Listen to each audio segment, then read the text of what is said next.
And we're back with another episode of Musicology 101. Let's get it! We are back with episode 2 of our sister series, and we are so excited because we're kind of switching it up a little bit. This is not only a sister group, like Crystal said, it's an actual family group. So it's more than just the sisters. It's also brother and father. Right. That was involved in the group.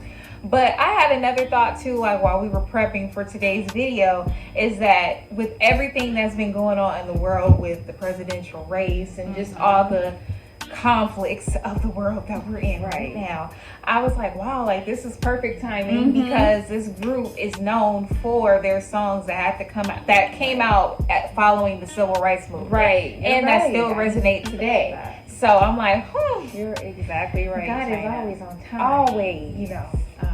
So I think we should do that was perfect. Yeah, I didn't even think about that. This is perfect. Yes. Perfect. Thank you. Have a nice day. But don't leave. Yes. Let's do our jump. Yes. The Staple Singers. Let's get it. The Staple Singers were an American gospel, soul, and R&B family group. And they actually were the first, like one of the first gospel to mainstream pop crossover groups ever. So like they are one of the first to do it, if we're being honest. And it basically all starts with their father, Pops. So the group was founded by Winona, Mississippi native Roebuck Pops Staples, born December 28th, 1914.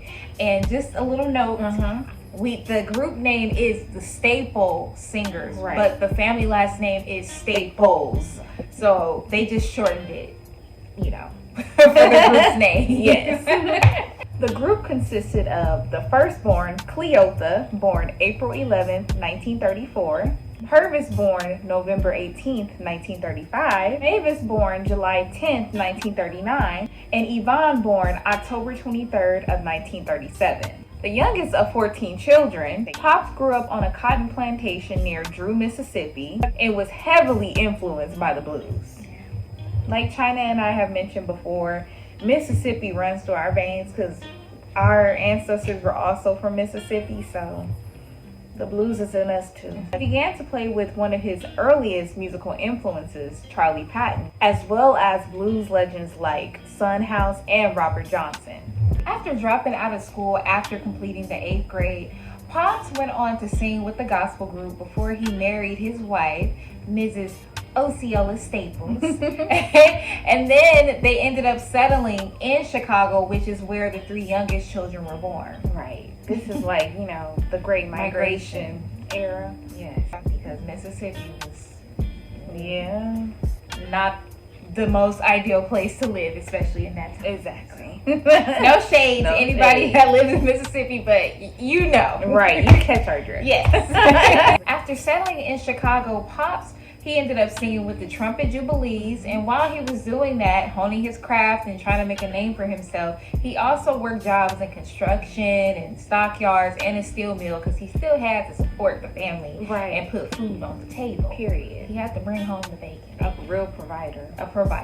In 1948, Pops, along with his wife, Osceola, they formed the Staple Singers, and they started performing at local churches, really making a name for themselves around town. As the family gained notoriety, they went on to sign their first record contract in 1952, where they recorded numerous acoustic gospel folk tracks. Notably, when they signed to VJ Records, one of their first hit singles was a cover of a hymn called Uncloudy Day in 1956. The single included lead vocals from our fave, Miss Mavis herself, who was only 16 years old at the time. The single went on to inspire and influence Bob Dylan. Like, come on. And to note, Auntie Mavis did say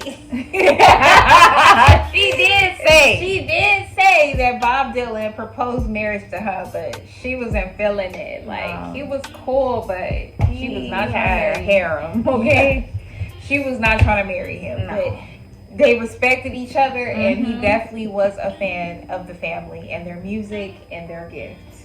We will say that. The Staple Singers signed with Epic Records in 1965, and this put them on a track to release albums on a consistent basis. This run of albums with Epic produced a live-in church album called Freedom Highway, which was produced by Billy Sherrill. Its title track was penned by Pops as a protest song surrounding the civil rights movement. And it is noted that the Staple Singers, they were grooming their music to be like protest anthems because they were at the height of, you know, the civil rights movement when they were signed to Epic. And also their meeting of Dr. Martin Luther King Jr. in 1963 also inspired that as well. So it wasn't just, you know, singing hymns. Right. It was also singing message songs. While on Epic, the family developed an understanding of songs that can still have a message, but would push them into, you know, more mainstream audience. In 1967, the group covered a song, which is one of our favorites, For What It's Worth, which was written by Stephen Stills, but originally performed by Buffalo Springfield. And Chyna and I love that song. Yeah. What is happening? Yeah. Yeah. Hey children, what's that sound? Everybody look what's going down. Yeah. Songs that still resonate today. Right. Today's, which I'm not sure. It's not it's not a good thing in like the meaning of it's sad that we're still going through things, like we're still at war with so many things in our country, in our world, and outside of our country. But it's just also a testament to good timeless music. Right. So, amen. Amen, amen, amen. The following year, the Staple Singers moved on to Stax. And it's so cool how we're bringing up Stax Records again, because if you go back and watch our first sister series episode, the Emotions were also Stax artists, and they're also connected to the Staple Singers. Yes. Because their brother, Purvis, helped them secure their deal at Stax, which is really cool. And if I'm not mistaken, he did manage them. Yeah, he did manage them, right. Exactly. So there is a connection. I love that. Another sister group. While on Stax, they released 2 albums, Soul Folk in Action and We'll Get Over. Both of those albums were produced by Steve Cropper, while it was also backed up by Booker T and the MGs. That's real Stax history right there. At this point, the Staple Singers were singing contemporary message songs. Just like we previously mentioned, Purvis by 1970 was replaced by his sister Yvonne when he went on to manage what we call the Hutchison Sunbeams, who later went on to become the Emotions.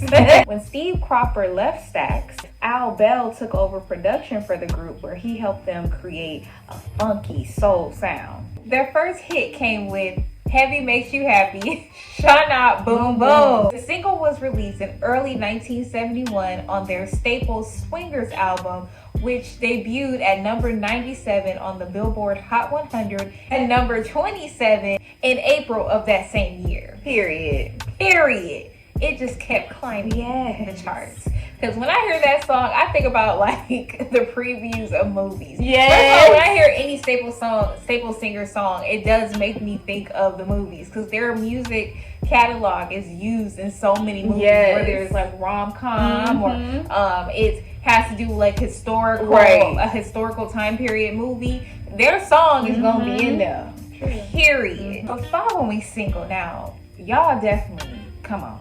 The following single, Respect Yourself, was released later that year for their album, Be Altitude, Respect Yourself. And it was written by Luther Ingram and Mark Rice. We're going to get into the lyrics shortly, but let me just get into the stats. Respect Yourself peaked at number 12 on Billboard Hot 100. And you know, at that time, I mean, like, they was coming out of the civil rights era, but they still had to make it clear that we are still in a struggle. Right. You know, in our country that we built. Right.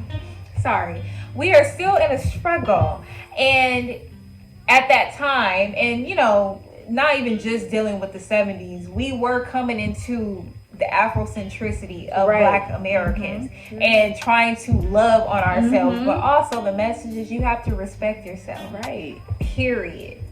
And you know, like I said, like we were saying, it's contemporary, but they're still anthem songs. Right, exactly. So, they're still like a message. Yes. Yeah. If you don't respect yourself, ain't nobody gonna give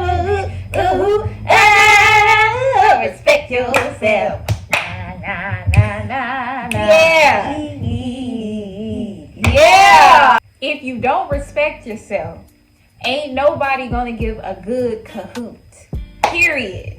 So you gotta respect yourself first before you expect anybody else to respect you. Yeah. And that's We always got that speed.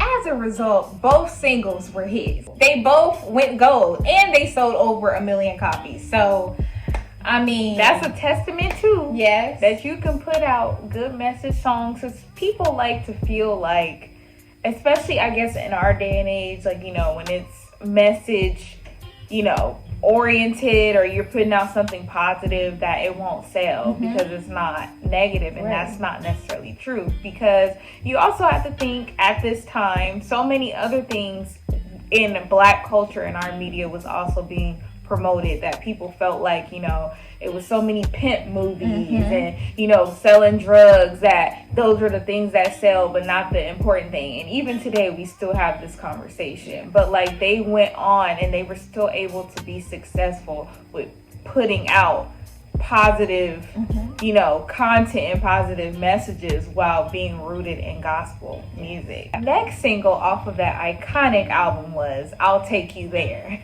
And y'all already know, if you know that song, Yeah, I mean, you should. I mean, I'm not trying to judge, but like I'm judging because like that song has been everywhere. Yes. Just like how we mentioned in the Emotions episode, how their catalog, a lot of songs from their catalog has been commercialized so many times throughout at least the last 25, 30 years. Like there's no reason, like. Right.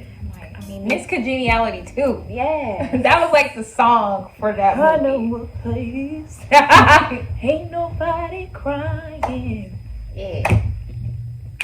Ain't nobody worrying. Yeah. Ain't no smiling faces. Oh. Lying to the races. Oh. Boom, boom, boom, boom, boom. Help me. I'll take you there. Hey. Oh. Help me, Lord. I'll take you there. Hey. Oh. I know a place, y'all. I'll take you there. Yeah. Ain't nobody crying. I'll take you there. Ain't nobody worrying, y'all. Yeah. Lying to the races. Yes. When I Yes. talk about, that's what I love about timeless music. Like Crystal said, even though it's definitely not ideal for us to still be going through things in the world, Right. like terrible things. Right. We're going through a genocide in Palestine and like just dang near genocide here in the States. You know what I'm saying? Like we're on the brink of so many things. But these songs that we're talking about what was going on then, they resonate so much now. You know, it's still the same thing, and that's what I love about great songwriting as well. Is that it can be written in the 1800s, and if it still applies. I remember being a little girl, like on the drive back home from school with our mom, and like this song was playing on the radio, and like I just remember our mom turning it up. And you have to think, when this song came out, our mom was a girl, like she wasn't even, maybe she was like 14, 16 years old. She was still a girl when this song came out. And she was like, I remember when this song came out, everybody thought, you know, off the bat that it was a secular song, but really it's a gospel song when you listen to the lyrics. Absolutely. She was like, they're a gospel group. Yes. And like, you know, they never lost their true, you know, their true root of gospel music. It's like, yeah, they're putting out these messages, and though they're not saying Jesus in it, like the root of the message is Jesus. Yeah. So they never lost that, and I do respect that. I do respect that too. Singers. Yes, I know a place. Exactly. It's like, what do you think? What place do y'all think she's talking about? It's definitely not here. Right, not here. It can't be here. Certainly not I. That single went on to spend 15 weeks on the Billboard Top 100, and it was #1. Okay. Wow. You can put out good music with a message. And you can put out gospel music. Yeah, you can. Okay. Yeah. But a message is still a message. Right. And they put it in such a way that, people could feel. It's not like they're preaching at you. And that's because I know that sometimes can turn people off. But the way that even just Mavis, like, I know a place. It's almost like she's reaching her hand out to you. Exactly. So it's like, we have to go here. Yeah. I want to go. To this day, it remains one of the best top-selling gospel songs ever Of all time. The following album, entitled Be What You Are, was released in December of 1973. That contained the hit single, If You're Ready, Come Go With Me. Come go with me. Come go with me. Literally, Chris and I around the house. We'll just Come go with me. The song was such a hit that it reached #9 on Billboard's Hot 100 and #1 on the R&B singles chart. In 1975, Stax went on to file bankruptcy, and as a result, the group went on to sign with Curtom Records, which was Curtis Mayfield's label. Following their new deal with Curtom Records, they released their first single on the label called Let's Do It Again, which was produced by Curtis himself and also used in the soundtrack for the film of the same name, Let's Do It Again, which has Bill Cosby, Sidney Poitier, all of those. All of the greats. Yes. I don't know if I should say the great show. I know we've been talking about how, the Staple Singers, of course, they are a gospel-based group. And of course, their genres, it cross gospel, soul, funk, R&B, all of those together. But of course, people have questions about Let's Do It Again because we all know what they're inferring. Let's do it again. Do it to me again. We all know what it is.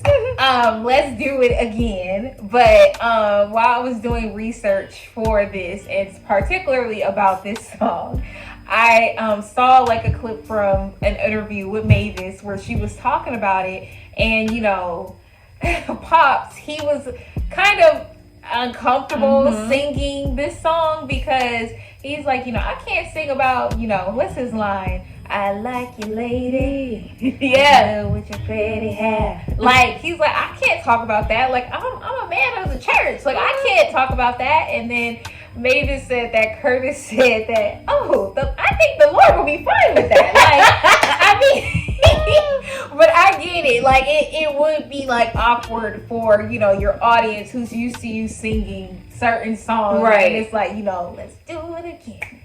Do it again. Yes. Sometimes the rain moving when I hear the sounds like you and me, baby, getting down to the sound around. Oh, the swellest morning flower as we pass away the hour. I wanna do it again, do it again, do it again. Let's do it in the morning.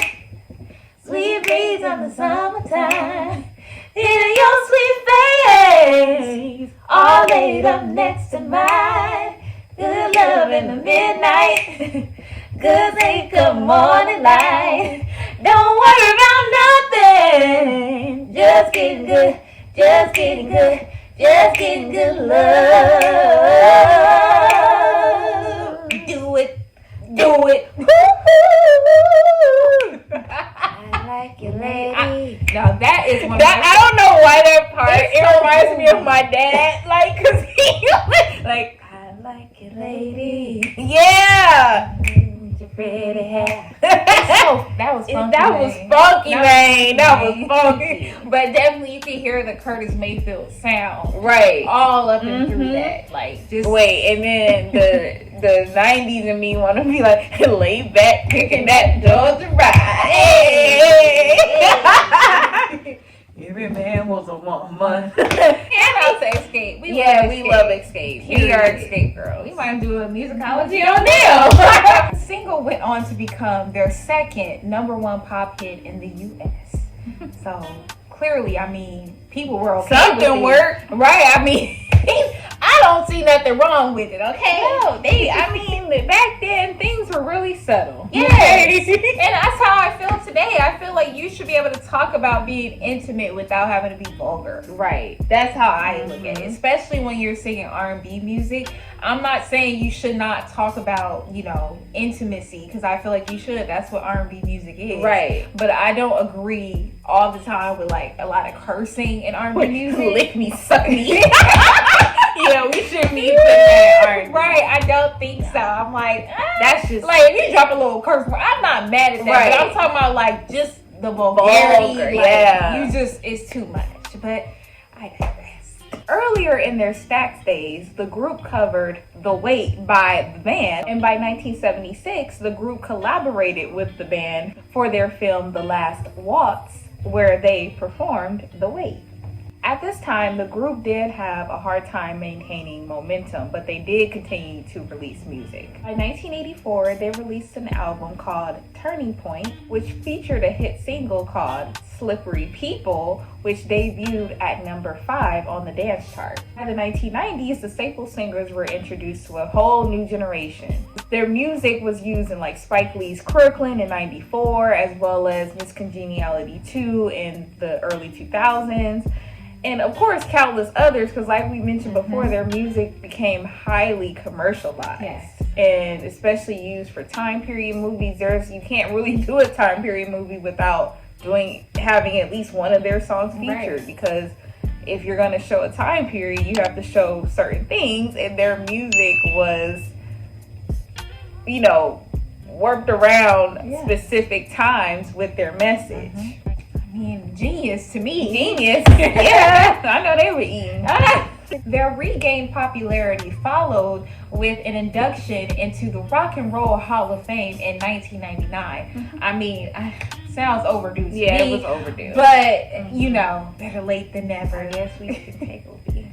Yeah, better late than never. Right. Because the way that it's happening now, it's like, dang, you would have thought they would have been in there. Like, what no, for real. Like, what you mean they just now been right. Today, Miss Mavis. Yes. She is, of course, the lead singer and the iconic voice behind their songs. She is the last surviving member of the family group. Pops, he died in 2000, I believe. Cleotha, she passed in 2013. Yvonne passed in 2018. And Purvis passed in 2021. So it's like been back to back for her. And however, Mavis is still performing. Right. She is still very active. Even just in recent years, she did have like her own documentary called Mavis. I would say check that out. Yes, still in the mainstream. Yes, still doing her thing, preserving the legacy of the family. Right. And I think she's doing a great job. Yes. She's like 85 years old, but she is still doing it. And that's important because we got to keep this going. Like the premise of this show, we always say towards the end of our show, we do not want our music history to go into collective amnesia. And so it makes me happy when I see someone like a Mavis Staples who has seen, just every affair in America almost, from the 50s on. Right. She has lived through a lot and she is still out there doing her thing. And I am very proud. And we want to say thank you so much, Miss Mavis, for you. Inspiring young Black girls like us. Yes. To become singers, to become soul singers. Thank you. Thank you. Saying straight from the soul. Yeah. If you ain't got nothing else, I know you got soul. If you didn't, you wouldn't be in here. Period. Well, thank you guys for watching this episode. We're coming back with another episode. Please like, comment, and subscribe, you guys. Please. So that you guys can be up to date with our videos, content, whatever Chyna and I are going to be doing anything. Just please keep in contact with us through Twitter, Facebook. Well, I guess it's X now. Twitter, right? Instagram, TikTok. Yes, we are there. We want to talk to you. Yes, we want to keep in touch with you guys. So yes, thank you you guys. We love y'all. And we'll see you guys at the next episode. It's hot. We're going to have some sorbet. Yeah. Bye.